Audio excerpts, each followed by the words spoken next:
As a powerlifter who uses the conjugate method and who has competed in practically every division in powerlifting, I haven't found there to be that big of a difference between my training as an equipped powerlifter versus now as a raw powerlifter. That being said, I do think there is a few differences when it comes to the bench press and the squat. So in the bench press, I think it's super important that we learn to build up the bottom portion of our bench press.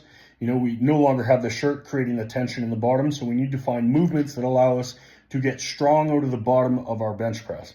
So we got to think along the lines of spoto presses. We got to think along the lines of maybe using a 3-inch cambered bar, and then pausing all of our benches, of course. In the squat, we want to think along the same lines. We want to think pause squats, paused box squats, tempo squats, things like that that are going to allow us to build up the bottom portion of those movements. Secondly, I think as a raw powerlifter now, accommodating resistance has its purpose and its place, but we're not trying to build up necessarily the top end of our movements, because the hardest portion for us as raw lifters is going to be the bottom portion of all of the movements.